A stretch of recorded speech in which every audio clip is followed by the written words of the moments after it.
name is Christina Flores. I'll be reading Nick Harrington's speech regarding prison reform. His claim was that prisons are successful and do not need reform.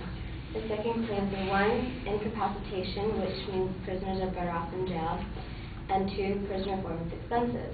Much of what he says is true, but is not thoroughly explained, which brings me to my claim. Prisons in the United States are not successful in reforming. I'll be talking about incapacitation as well, and the reason why prisons are expensive. So, incapacitation. Prisoners are better off where they are. Prisoners who have committed serious crimes need to be behind bars. They do not belong with communities until they have served their time.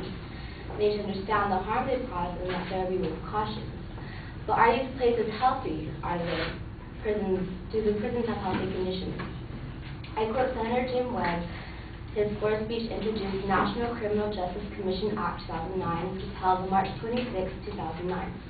He says, with 4 times as many mentally ill in our prisons, opposed institutions, the main point for all of us to consider is that these people who are in prison are not receiving the kind of treatment they would need in order to remedy disabilities that have brought them to that situation. What he says is really true. Many people who do commit serious crimes actually have mental conditions, and for punishment they are sent to prisons. Instead, they should be sent to rehabilitation centers or mental institutions to get help, since they understand what they've done is not acceptable in our society. They are sent to prison, and there they can their conditions can become worse with the abuse that they may see, or the rape, or anything that happens in there. It can worsen their conditions. This is why Senator Jim Webb, Virginia, has proposed the National Criminal Justice Commission Act of 2009 to conduct an 18-month review of the nation's entire criminal system, and afterward to make recommendations on how to reform. This would improve our prisons much on health conditions of one and others to make the prisons a better place. I know that many people would not agree that these people belong to be in better places, but they are still human and need humane places. Which brings me to my second point. Prison reforms are expensive, but they are due to population increase. Nick said, prisons already cost an average of $40 billion a year. But why do these prisons cost so much money? It's because the justice system is putting prisoners in for too long. I quote Senator Jim Webb again. He says, we have 5% of the world's population.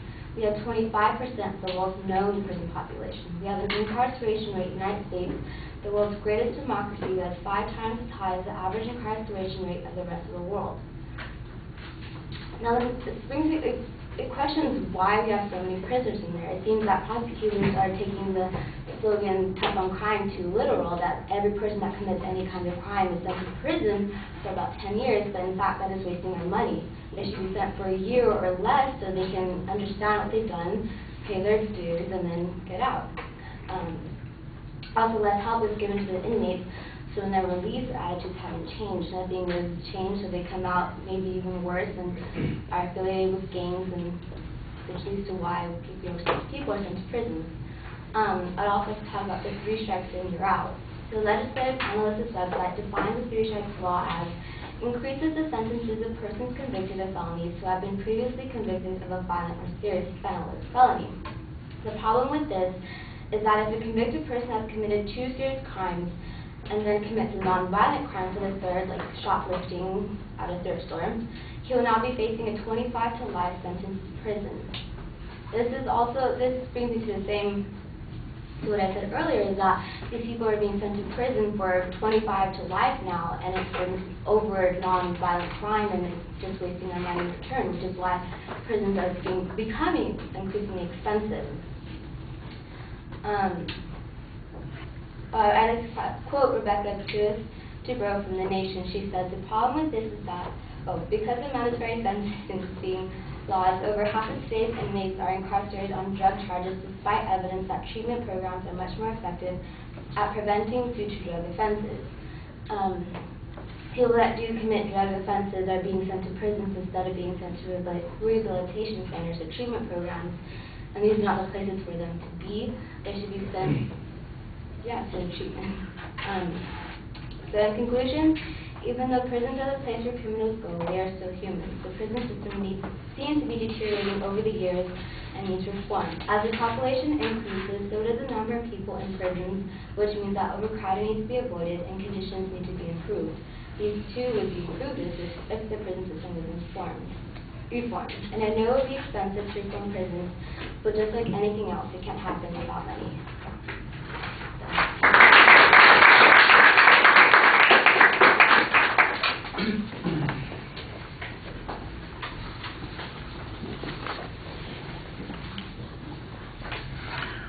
All right, you've labeled the claim and support pretty clearly. You've got a counterclaim on the main issue.